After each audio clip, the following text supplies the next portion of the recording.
अष्टवसू होते, त्याच्यापैकी एक वसू, ते वसुपुत्र वसुदेव, त्यांचा विवाह देवकीशी निश्चित झाला. सात्विक आणि सदाचारी विचाराची बावली देवकी, दोघांचा सुंदरचा विवाह. या विवाहामध्ये जी वरयात्रा चालत असते त्या यात्रेच्या रथावर सारथ्य कंसाचं होतं. आणि मोठ्या आनंदामध्ये जल्लोषामध्ये ती वरयात्रा ती चालत असताना आकाशवाणी झाली आणि आकाशवाणीने सांगितलं, कंसा, हिच्या पोटी जन्माला येणारा 8वा बालक तुझा शत्रू आहे. माऊली एका ठिकाणी गोड सांगतात, सोन्याचं घर आहे, दार सोन्याचे, भिंती सोन्याच्या आहेत, फरची सोन्याचे, बाबाजी सगळं सोन्याचं आहे, परी सर्पांगणाद्वार रुंधल्याचे, सगळं सोन्याचं आहे. माऊली महाराज, पण दरुजात भुजंग बसलाय, कसं जावं झोपायला मधात. इतका आनंद आहे त्या यात्रेमध्ये, त्या रथामध्ये. काय ते वाद्य, ते थाट, ते आकाशातले तारा, ती आतिषबाजी, असा आनंद वाटतोय. बहीण आणि मेहुणा पाठीमागे रथाचं सारथ्य केलंय. खरं तर मुळात हा नालायक होता कंस.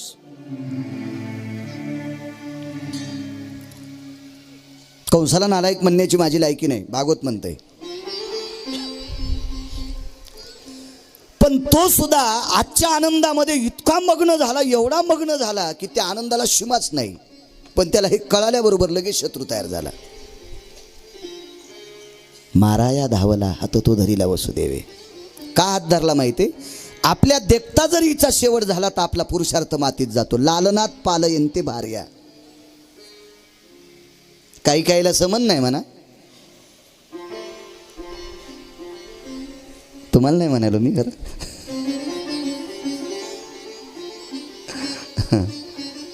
राम बाबा, पण जे पडे त्याने लालनात पालयन्ते भार्या, ताडनात नाही व पालयन्ते. ताडण कशाला करायचं? ढोल गवार पशुवत नारी सकल ताडण के अधिकारी. हे वाजल्याशिवाय वाजणार नाही, पक्वात ताडण केल्याशिवाय वाजणार नाही, पशुला रट्टा दिल्याशिवाय आऊत वाढणार नाही. पशुवत नारी म्हणजे पत्नी होऊ शकत नाही, पण कुठेही ताडण करायचं नसते, लालनात पालायचे असते. आपल्या देखता जर हिची हत्या झाली तर आपला पुरुषार्थ मातीत जाईल. म्हणून धरला हात. हे मी आठवं देऊन टाकील, तू काळजी करू नको, मी आठवं देऊन टाकील. संगनमत केलं, सुलानामा केला आणि भांडण मिटिलं.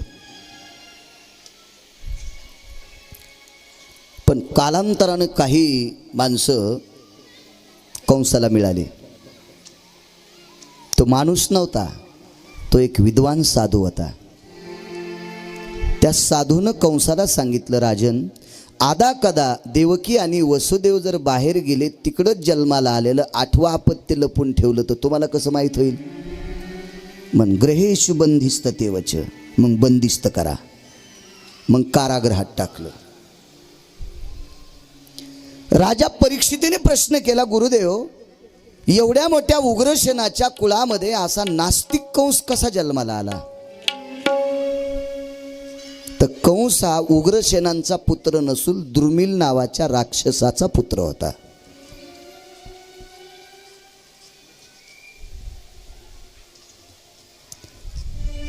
वेळ आहे ना 10 मिनिटं, तर फक्त जन्म करायचा.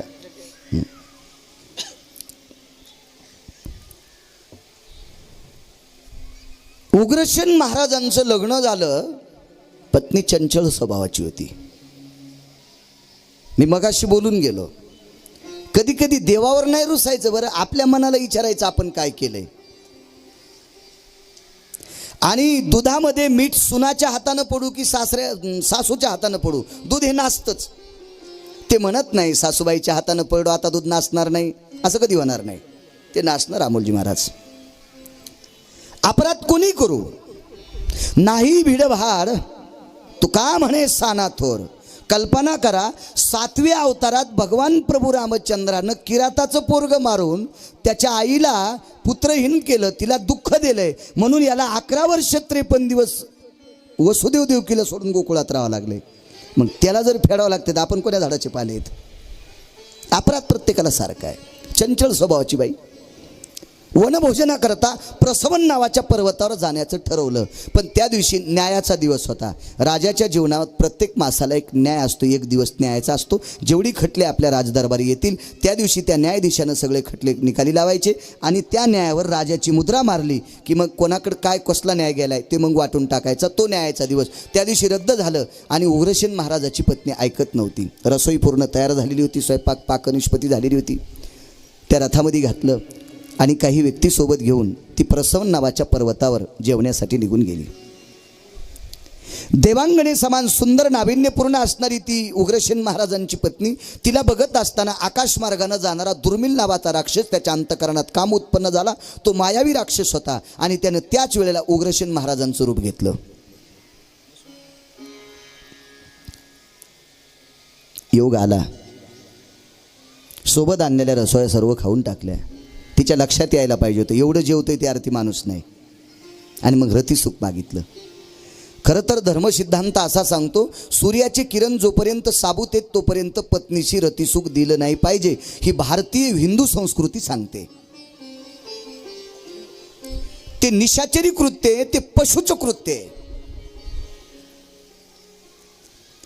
आणि मला रतिसुख पाहिजे, तू का देत नाही? रतिसुख दिलं त्यावेळेला लक्षात आलं, को भवा हा. ते कशाहून कळालं?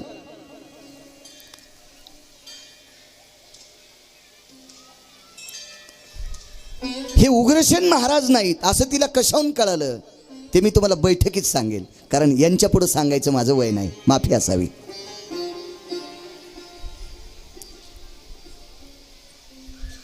आणि बघ तिनं सांगितलं, पाप्या चांडाळा, माझ्या मालकाचं रूप घेऊन माशाची संग करतोस, मी या गर्भाचा पात करीन. त्यानं सांगितलं, लक्षात ठेव, मला जसं मायावी रूप घेऊन तुझ्या मालकाचं रूप घेऊन तुझ्याशी संग करता येतो त्या अर्थी तुमच्या कुळाचा विध्वंस सुद्धा करता येईल. लक्षात घे, या गर्भाचा पात करशील तर खबरदार. तिनं सांगितलं, गर्भपात करणार नाही, बालहत्येचं पातक लागेल, पण तुझ्यासारखा पापी जन्माला येईल. म्हणून दुराचारी जन्माला आला. कोणाचा नालायकपणा होता? आईचा. म्हणून हा वर्णसंकर झाला आणि दुराचारी कंस जन्माला आला. पुढे कालांतरानं त्या बंदीशाळेत वसुदेव देवकीला ठेवलं. दिव्य अशा प्रकारचा एक बालक जन्माला आला. कंसाला आनंद वाटला. पण तिथे एक महान संन्यासी आले.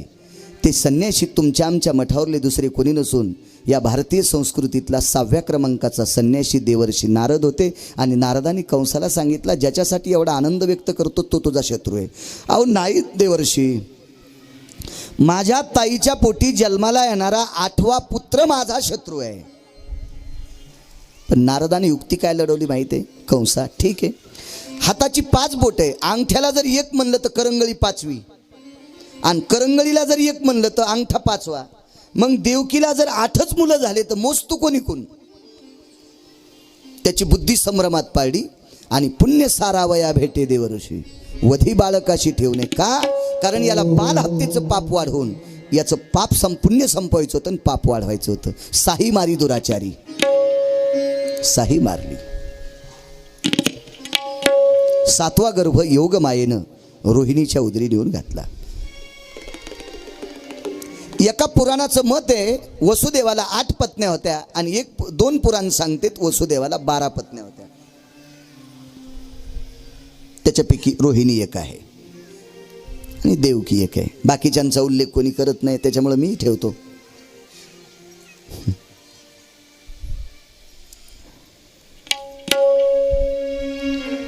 ती नंद राजाकडे ठेवली होती. त्याचं कारण बी का ठेवली वगैरे वगैरे वगैरे. आणि अचानक 7वा गर्भ योगमायेनं रोहिणी मातेच्या हृदयी नेऊन घातला. पहाटेला गर्भावस्था होती.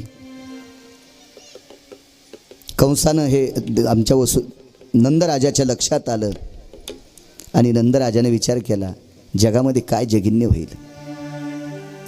कारण 7व्या अवतारात लक्ष्मण आणि 8व्या अवतारात नंदराज हे इतके काटेकोरपणानं जीवन जगत होते. 14 वर्ष 27 दिवस, त्याच्यामधले 6 महिने 27 दिवस जर सोडून दिले तर प्रत्येक दिवशी लक्ष्मणानं कुठल्या कुठल्या अवस्थेनं प्रेम केलं असन सीतेवर ते मोजण्यासाठी ब्रह्मदेवाकडे तराजू नाही. आई लेकरावर जितकं प्रेम करते तितकं, आई मुलीवर जितकं प्रेम करते तितकं, पत्नी मालकावर जितकं प्रेम करते, मालक पत्नीवर नाही, याचा अर्थ वेगळा होईल. पत्नी मालकावर जितकं प्रेम करते तितकं, भक्त देवावर जितकं प्रेम करतो तितकं, अशा हजारो पटीनं सीतेवर प्रेम केलं. पण सीता लक्ष्मणजीनं घोट्याच्या वरी पाहिलीच नाही. लक्ष्मणजी फक्त सीतेला दर्शन घेतानाच बघत होते.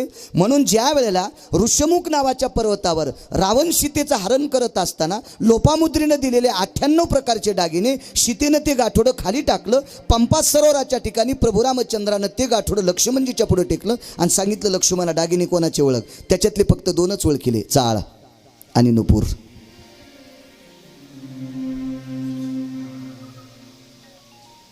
कुंडल माहीत नाहीत, केयूर आधी श्लोक आहे त्याचा गोडसा, हे मला माहीत नाही. तर प्रभू रामचंद्राने विचारलं लक्ष्मणा हे सर्व दागिने सीतेचे आहेत, याच्यातले तुला हे नुपूरच कसे लक्षात आले. प्रभू मी सकाळ दुपार संध्याकाळ 3 टाइम सीता आईसाहेबाचं दर्शन घेत असताना मला ही पायातली नुपूर पाहण्यात येत होते. मी घोट्यापासून सीता 13.5 वर्षात बघितलीच नाही. होती कोण माहिती आहे? मोठी भावजई, याला म्हणायचं संन्यासी. काय टोक असेल त्या लक्ष्मणाच्या वागण्याचं कल्पना करा ना. आणि तीच अवस्था आमच्या नंदराजाची होती. अगं ताई तू ज्येष्ठ आहेस माझ्यापेक्षा, म्हणून मी दिवाळी दसरा सणावाराला तुझ्या दर्शना करता येतो, ते याच्या व्यतिरिक्त येत नव्हतो. मालक तुझे बंदीशाळे ते गर्भावस्था कशी, ती सुद्धा चिंतेने व्याकुळे, अख्खी नगरी चिंतेने व्याकुळे, नंदराज चिंतेने व्याकुळे. तेवढ्या आकाशात आकाशवाणी झाली आणि सांगितलं हा गर्भ रोहिणीचा आहे. अदृश्य सगळं फिटून गेलं. कालांतराने त्या रोहिणीच्या पोटी दिव्य अशा प्रकारचा तेजपुंज बालक जन्माला आला. त्याचं नाव आहे संकर्षण. बलराम भगवान की जय. बलरामजीचा जन्म झाला. इकडे 8वा गर्भ वाढत होता. 8वा गर्भ ज्या वेळेला देवकी मातेच्या पोटात वाढत होता, कंसाला इतका धाक लागला. पोळीत 8वा, भाजीत 8वा, ताटात 8वा, घरात 8वा, अंथरुणात 8वा, पलंगात 8वा, 8व्यानी सर्वत्र व्यापिले. सर्वत्र 8वा 8वा 8वा दिसत होता. सर्वांना डोळ्यात तेल घालून जागण्यासाठी सांगितलं. तो एक दिवस आलाय, श्रावण मास आहे, बुधवार दिवस आहे, अष्टमी तिथी आहे, मध्यरात्र आहे, रोहिणी नक्षत्र आहे. भगवान कृष्ण परमात्म्याने रोहिणी नक्षत्रावरच का जन्म घेतला तर रोहिणी नक्षत्र शास्त्री बाबा अजन जन्मा नक्षत्र आहे. एक दुसरा मुद्दा, आपल्याला एक रोहिणी नावाची आई आहे, तो एक मुद्दा. मुद्दे 24 आहेत. तिसरा मुद्दा, रोहिणी ही चंद्राची ज्येष्ठ पत्नी आहे अमोल महाराज, आणि चंद्राचं ज्येष्ठ पत्नीवर अतूट प्रेम रोहिणीचं, तिलाही आनंद वाटावा याच्याकरता रोहिणी नक्षत्रावर जन्म. माऊली महाराज मोहिनी बुधवारी जन्म का? कारण चंद्रवंशाचा आद्य पुरुष बुध आहे, म्हणून बुधवारी. रात्रीच का? मागचा अवतार तर दुपारी. 2 प्रहरी काग सखे सूर्य थांबला, राम जन्म लाग सखे राम जन्मला. मग 8वा अवतार रात्री का? अज्ञानाचा अंधकार संपवायचा होता.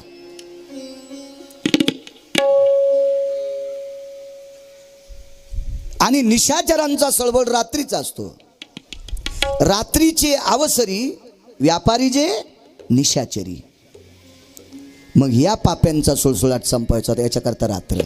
चला 7व्या अवतारामध्ये दुपारी सूर्य थांबला आणि 8व्या अवतारात मध्यरात्री काग सखे चंद्र थांबला. मध्यरात्री काग सखे चंद्र थांबला, कृष्ण जन्मला ग सखे काना जन्मला. कृष्ण जन्मला ग सखे काना जन्मला.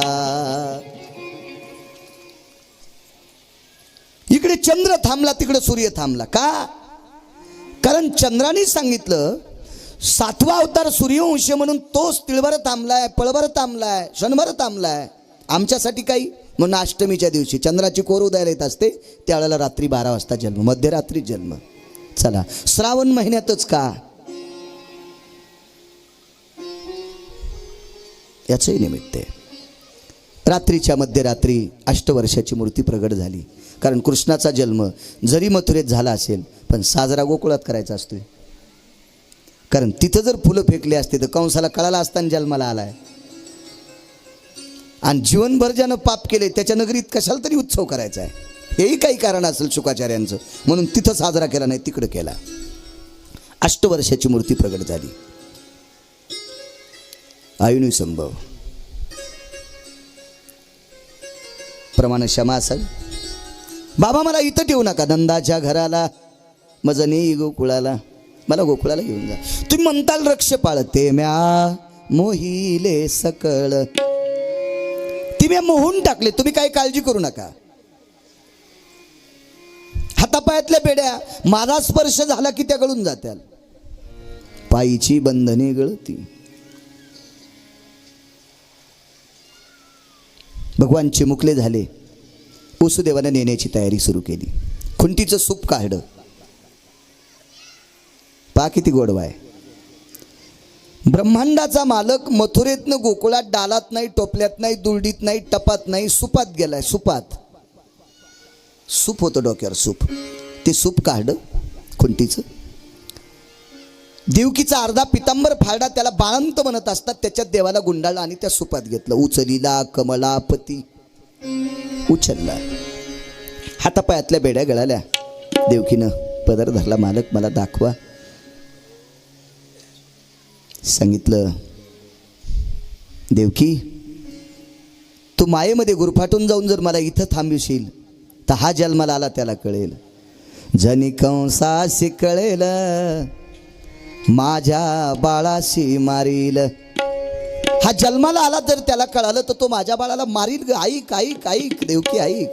मग लपवा लपवा जगजेठी. आता लपवणं गरजेचं आहे.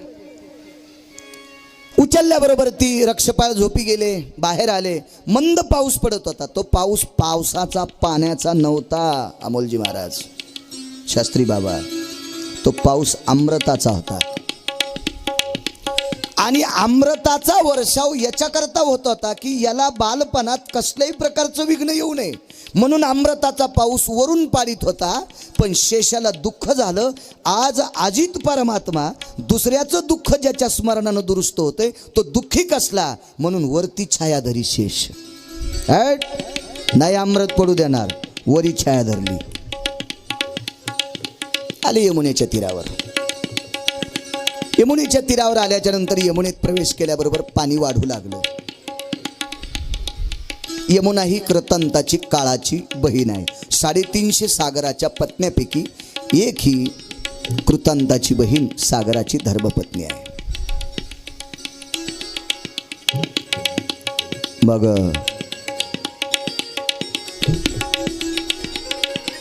विश्वाच्या मालकानं यमुनेला सांगितलं तू वाढत राह. राजा परीक्षितीने प्रश्न केला, गुरुदेव असा देव का म्हणला असेल? वसुदेव तर त्याचा प्राण वाचण्यासाठी त्याला गोकुळात नेत होते, मग देवानं असं वडिलांच्या विरुद्ध का करावा? तर शुकदेव सांगतात, राजा आईनं त्या बंदीशाळेत इतका शोक केला की बंदीशाळेचा प्रत्येक पाषाण रडत होता. पण पिता या दृष्टीनं वसुदेव रडलेच नाही. वसुदेव रडले नाही म्हणजे प्रेम नव्हतं का? होतं.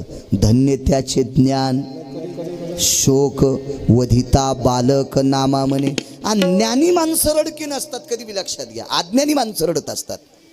अहो दुःखावर मात करायची असती. वसुदेव किती रडले म्हणजे कंस ऐकला असता? नाही. वसुदेव किती रडले असते म्हणजे राक्षस ऐकले असते? नाही. चला, गाय किती रडली म्हणजे कसाही ऐकल नाही ऐकू शकत. त्याचा तो धर्म आहे, ते काय त्याचा तो नियम आहे. तो कंस होता, दुराचारी होता, त्याच्यापाशी रडून तरी काय फायदा. धन्य त्याचे ज्ञान न करीता शोक, वदिता बालक नामामध्ये. समोर पाहिली मारलेली, अशी मारलेली पाहिली. शिजलेला भात हातात घ्यायचा, भाताचा गोळा दाबायचा, भिंतीवर भाताचा घोळा मारायचा. जशी जशी भाताची शीतं पांगतात अशी लेकराची शीतं अंगाची कणं पांगलेली पाहिली. पण करता काय, विलाज नव्हता. बळेविन शक्ती बोलू नये. आज पाणी वाढतंय.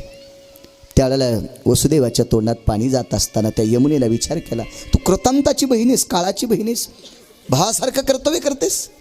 तू लक्षात घे, मी 6 मारलेली पाहिलीत, 7वा जिरालेला पाय केलाय पाहिलाय, आणि 8वा वापस जाऊन मरणाच्या भीतीनं वापस जाऊन याचा अंत पाहण्याची माझ्यात क्षमता नाही. आता याच्यासोबत जलसमाधी. तेव्हा सुपातल्याच्या डोळ्यात पाणी आलं आणि त्या पाण्याचा थेंब सुपातून ओघळून ज्या वेळेला यमुनेत पडतो त्यावेळेला त्या पाण्याचा संकेत यमुनेला मिळतोय, दुभंगली यमुना माई. आज कळालं माझ्या पित्याचं माझ्यावर किती प्रेम आहे. माझ्या बाबांनी माझ्यावर किती प्रेम केलंय. दुभंगली यमुना माई. यमुनेचे 2 तुकडे झाले. इथं 4 श्लोक आले एका पुराणामध्ये. एका श्लोकात एका स्त्रीचं वर्णन केलंय. जुन्या काळातली स्त्री जशी मधातून भांग पाडते, जुनी सांगतो हा, जुनी, आताची नाही. 4 पट्टे साडी नेसे लुगड, 4 पट्टे साडी नेसे लुगड, मागून काढी कोंबड, कपाळाला कुंकू नाही दिशे घुबड, कपाळाला कुंकू नाही दिशे घुबड, सांग सांग पोरी नान्न लागन का गोड, सांग सांग पोरी नान्न लागन का गोड. दुनियादासांचं पद आहे. काय जुनं वागणं. मी कर्मकांड करायचो, अभिषेक सत्यनारायण पूजा पाठ करायचो, 4 वर्ष केलं. त्याला सत्यनारायणाच्या दिवशी बायका नाव घ्यायच्या. चुनचुनचुन्यात बसले मेन्यात, लवंगावटीत येलदोडे मुठीत, गुलाल भांगात येलदोडे मुठीत, अण्णासाहेब बसले दाटीत, तर कशी जाऊ पान सुपारी वाटीत. असे मस्त नाव घ्यायचे. काय गुलाल भांगात. खरंच जुनं फार छान होतं. बकीटात बकीट, स्टीलचं बकीट, मुकुंदरावचं नाव ऐकायला 5 रुपये तिकीट, आणि मुकुंद रेणापूरच्या बस स्टँडला झोपलेला. पण लय हाऊस. चांदीची सायकल, सोन्याच्या तारा, रावसाहेब आले फिरून तर ही फिशिंग घालतेत वारा. लय हाऊस. नाही तुम्ही नुसतं ऐकायचं, हे आमच्यासाठी. काय करतात त्याला इलाज नाही. आमची ते काकीजी होत्या, त्या फार सुंदर नाव घ्यायच्या.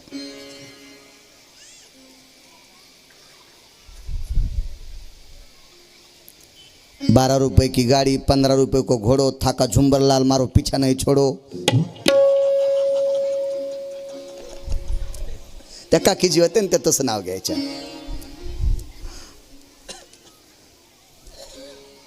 फार नाव. चला,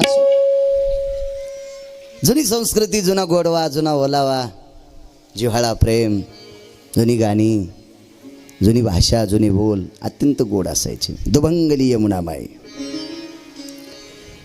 पहिल्या तीराला पोचले.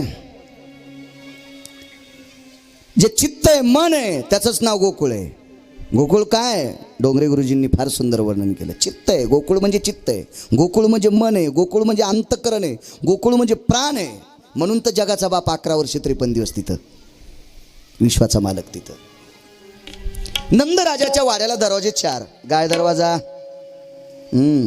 5 वाजले, बिदी दरवाजा, पान दरवाजा आणि महादरवाजा. एका दरवाज्यातनं गाईच्या गोठ्यात जाता येत होतं. गाई किती होत्या? आई तुझा मी एकुलता एक, गाई राखी तो 9 लाख, गाई राखून झिजली नख ग, मला जेव घाल. ह्या पुराव्याहून असं सिद्ध होतं की नंद राजाकडे 9 लाख गायी होत्या. त्या अर्थी जमीन किती असेल कल्पना करा ना.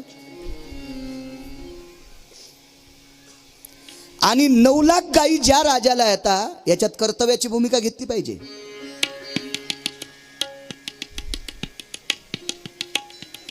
असू द्या नोकरी, असू द्या मास्तर गुरुजी, पण गेलं पाहिजे शेतात. गुरुजी गेलं पाहिजे शेतात, गेलं पाहिजे. असू द्या कलेक्टर, गेलं पाहिजे शेतात. मी रात्रीच्या कीर्तनात सांगितलं एका माणसाकडे 500 क्विंटल सोनं 1,500 क्विंटल चांदी होती. दृष्टांतात खरी नसती महाराजाची. 500 क्विंटल सोनं 1,500 क्विंटल चांदी. हे आपल्या इतकं कोणाचं होत नाही. म्हणलं ठीक आहे, माझ्या इथं 300 क्विंटल ज्वारी आणि 250 क्विंटल गहू आहेत. म्हणलं तो तुझ्या घरात कडी लावून थांब, बी माझ्या घरात कडी लावून थांबतो. खाऊ काय? म्हणलं चांदीचं पिठलं कर, सोन्याच्या भाकरी कर. 9 लाख गाई त्या अर्थी जमीन किती असेल कल्पना करा. रात्रीच्या 1 वाजता दोहंती दुग्धानाम वत्साम धेनु भयस्थिता उदरन पोक्ष हितायंच तत्राम दातृत्व भयजनः नैवम गांजा कसम लिखितम.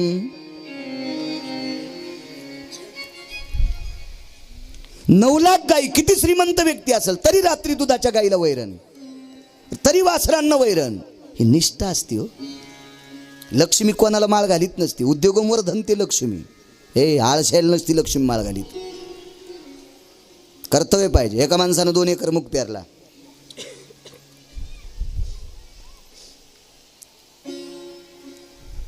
शेतात येडा करून आला. गड्याला सांगितलं वापशावर मूग आहे, कोळपे धरा.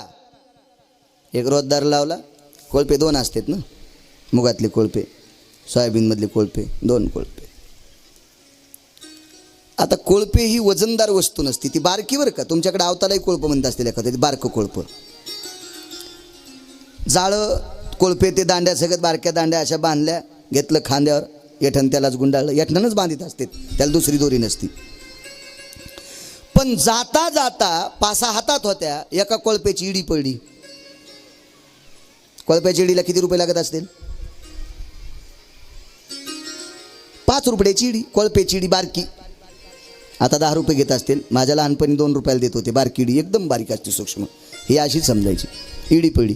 तिथं गेल्याच्या नंतर नेहऱ्या केल्या. 10:30 वाजले. 10:30 वाजता कोळपे झोपले. 5 ठोकायच्या टायमाला कळालं इडीच नाही. शेत 4 किलोमीटर लांब. तिथून पुन्हा घरी आलं. घरी आल्याच्या नंतर मालकाला सांगितलं मालक इडी हरपली. मालक मोटरसायकलवर बसले. पण शेवटून देणारा माणूस शिड्या करून देत असतो ना, ते दिवशी पेलेलं होतं. त्याची 3:30ला उतरली आणि 3:30च्या नंतर त्याने इडी करून दिली. शेतात जायला 4 वाजले आणि 4:15ला पाऊस सुरू झाला. 3 दिवस पाऊस बंदच झाला नाही. मूग खाली गेला आणि गवत वरी गेलं. इडी केवढ्याची? किती एकर मूग खराब केला? बाय कर्तव्य हरपली की असे असते. आणि पुन्हा म्हणते शेतीत मेळच बसन, तू तिकडंच चहा पेत जाय ना. कसा मेळ बसन? तो आज आहे का देव? त्यानं येऊन कोळपे धरावा. गेलं पाहिजे वेळेला. ज्ञानोबरायचा पुरा आहे. सुक्षेत्र आणि ओलटे बिजई पेरीचे गोमटे परी आलोट फळ भेटे परी वेळ की गा. भरपूर पीक मिळन पण वेळ साधली पाहिजे. भरपूर पीक भेटन पण बी पण चांगलं पाहिजे. भरपूर पीक भेटन पण जमीन सुद्धा ओलसर लागल. आता ज्वारी पेरल्यावर कशी येईल? वेळ लागेल ना शास्त्री बाबा. ज्या त्या वेळेत असते ते. कर्तव्यनिष्ठ माणसं होती. पहा लक्षात घ्या. 500-500 एकरवाली माणसं येडा करायला जात होते. आकड्याची काठी असायची. कोणी घोड्यावर जायचं, जवळच्या शेतात पायी जायचं. कुरकुर वाजणारा बोट असायचा. असा पागुडत चमकायचं. मालकाचं पागुडत चमकलं की गाड्याला घाम सुटायचा. बापरे आले रे मालक. आता मालक फोनवर विचारतो कुठं पाळी आली? काय नाही, चिचपटीची झाली. आता आंब्यावाल्याला पटीत उद्या धरू. हे उठाडावून शेळ्या सांभाळायला. आणि पुन्हा म्हणतो शेतीत काहीच उरन, तू जाईस ना. तू जाई ना, झाला पाहिजे. काळ्या माईला भाजा. उरू न उरू, उत्पन्न होऊ न होऊ, पण जगाच्या पाठीवर विश्वाला जर पोषित असेल तर ती फक्त काळी माय. एक लग्न जमलं शास्त्री बाबा. हे तुम्ही म्हणताल काय लग्नाचं काढावं बाळू महाराजांनाच.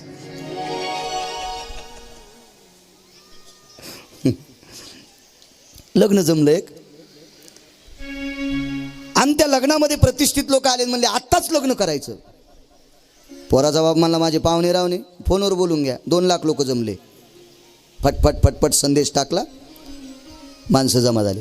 2 लाख जमल्याच्यानंतर पोराचा बाप म्हणला आता जेवायचं. ते म्हणले ताण घेऊ नका, तुम्ही जसे फोनवर 2 लाख जमा केले ना, तसे माझे मित्र अमेरिकेत फोन केला की काही मिनिटातच हेलिकॉप्टरनं किंवा विमानानं माझ्या इथं मशीन येत्याल. जवळच विमानतळ होतं. 50 म्हशी आल्या. मशीन आल्या. टाईम संपला ना, 5 वाजल्यावर मग असं होतच ना दर्शक. आता इकून गहू टाकले की पलीकून चपात्यात निघू लागल्या, इकून साळी टाकल्या की पलीकून भातच निघू लागला, वरण मसाला टाकला की इकून तूर आणि मसाला टाकला की पलीकडे वरणच होऊ लागलं. काय माणसं म्हणले अरे बापरे बापरे काय मशीन आहे, काय तंत्रज्ञान पुढे गेले. एक महात्मा होते तुमच्यासारखे, एक जण लयच उड्या आणला, कायच मशीन आहेत कायच मशीन आहे, थुत्रीतच आणली त्याच्या. काय मशीन चोमाळ्याला सुमळ्या. काय म्हणले पानं 2 लाख लोकांना किती लवकर चपात्या केल्या. म्हणला गहू टाकल्याच्या नंतर चपात्या करणाऱ्या मशीन जगात कुंटाला नासत्याल. साळी टाकल्याच्या नंतर भात करणाऱ्या मशीन कुंटाला नासत्याल. तुरी मसाला टाकून वरण तयार करणाऱ्या मशीन जगात कुंटाला नासत्यान. पण बटन दाबल्याच्या नंतर गहू तयार करणाऱ्या मशीन जगात नाहीत. ती मशीन फक्त काळी माय. ते नाही मशीननं तयार होत. म्हणून शेतात झाला पाहिजे. चला 9 लाख गाई असताना रात्री 1 वाजता उठून वैरण टाकली, याच्यामुळे लक्ष्मी पाणी भरीत होती. जर असं काही असलं की याला गाचंड्या त्याला गाचंड्या त्याला बोलायला आपल्याला दम नाही. कणिक तळाला गेली मंजुरीची हवा आली. जवरक कणिक भरली तवरक बांग बांग बांग कारभार, आणि बुडाला गेली की निघाली गट्टू उचलायला नाशिकला. मग मी कालच सांगितलं 218 एकर जमीन, 218 एकर जमीन आंब्याखाली गादीवर बसून हुरडा खात होत्या. गडी हुरडा कुटून देत होता. आज त्या कुटुंबातल्या 4 बायका मेसचे डब्बे करतात. कल्पना करा काय असेल परिस्थिती. 218 एकर जमीन, 218 एकर जमीन, 227 एकर जमीन. पोरग एकटंच, बुट वापरायला 14 जोड. खसखशीच्या पोत्याला छिद्र पडल्यावर खसखस राहत नाही. बापानं संपूर्ण जमीन 227 एकर घातली. पोरग अपघातात गेलं. मरायच्या आधी बापानं सांगितलं तुला 18 जोड आहेत 14 जोड आहेत, एवढे मोठे शर्ट आहेत. ते म्हणला बाबा माझी वाणी पवित्र आहे, मोठ्या मोठ्या पुढाऱ्याचं स्टेज लढवतो, त्यांच्याकडून मला मानधन भेटते, आणि त्यांच्यात जायचं असेल तर कपडे चांगले, बुटं चांगले, सॉक्स चांगले असणं अत्यंत गरजेचं आहे. सावकाश, अत्यंत गरजेचं आहे. अरे पण तू शोक किती करायलास. मुलानं सांगितलं बाबा मी काही जरी शोक नाही केला तर 227 एकर जमीन विकत घेत नाही, आणि मी किती जरी शोक केला तर इकायला तुम्ही ठुली नाही. कशी गेली असं 227 कल्पना करा. माझ्या डोळ्यात एकताची प्रश्न, मी पाहिलेले प्रश्न आहे. बापही पाहिला, पोरगही पाहिलं, आजही पाहिला त्या पोराचा. याच्यामुळे कर्तव्यनिष्ठ असले पाहिजे, माणसानं काम केलं पाहिजे. मी शेतात जातो, मला एक जण महाराज म्हणला आपला बाळू महाराज का पैसेच खाणार आहे का हो, काय गरज आहे शेतात जायची. मी म्हणलं पैशासाठी शेतात नाही, आपण कर्मभूमीवर जन्माला आलोत, आपण कर्म करायचं. काय बोलता राव, आराम करी जा, आयुष्य वाढन. त्याला सांगितलं गाफिले तू वापस घे, झोपल्यानं आयुष्य वाढत नाही. झोपल्यानं जर आयुष्य वाढलं असतं तर आजगराची संख्या जास्त झाली असती. निद्रे आयुष्य वाढे, मग आजगर काम रे, काम केलेले मेले असते. असं असतं का कुठं, नाही. उलट आराम करणारी पटकन मरत आहेत. म्हणून ज्याला काम करता येत नाही त्यानं सकाळी रोड जाम केलाय. तुम्ही लांब काल्याला झाल्यावर सकाळी दिसत असतील नाही का, दमन गाडी चालवायला येत असताना ड्रायव्हरला, नाही एखादं मरून जाईन आपल्या गाड्या खालनं ग, यायनं रोड जाम केलाय सकाळी महाराजजी. कामं करीनच नाही, चौकून सुटले. मी बी देवडांगरासारखा सुटलोय आता, पण मी जात असतो शेतात. काय करा आता, ते का रोज 2 गावचं खातो त्याच्यामुळे ते वाढायले. चला मुद्द्यावर येतो, वेळ संपलाय. आणि मग तो गाईचा दरवाजा उघडाय, त्या दरवाजातून वसुदेव गेले, माझ्या यशोदा मातेच्या मंचकावर टाकले. कल्पना करा, वसुदेवाला कृष्ण ठेवून माया घेऊन जात असताना किती शोक झालाय. म्हणून नंद यशोदा भवनाची एक चौकट, एकीकडची भावटी विरळून गेली. ती बावली चंदनाची होती. वसुदेवाचा शोक तिला सहन झाला नाही, म्हणून एका भावटीची चौकटच एकीकडची भावटीच विरळून गेली. त्या शोकानं हिरादेवनी घेतल्या गारा, अमृत देऊन घेतली काजी. देव ठुलान माया नेली ना. चला तिकडे गेली, हातीची निसटली तुझं लागे वधी उपजला मजा आधी. इकडे पाहतात उठून तर कृष्ण भगवान आहे. एक बघायला आली गोपी, तिने विचारलं, यशोदे म्हणे आम्हाला सूचना मिळाली तुम्हाला मुलगी झाली. अगं मुलगी नाही मुलगा आहे. फिरविले दोन्ही कन्या आणि चक्रपाणी. गवळण म्हणती गवळणीला, पुत्र झाला यशोदेला. एक धावे एकी पुढे, वाटी ताटी सुंट वडे. सर्व गोपी जमल्या. काय आनंद काय आनंद. गोकुळीच्या सुखा अंत पार नाही लेखा. बाळकृष्ण नंदा घरी आनंदल्या नरनारी.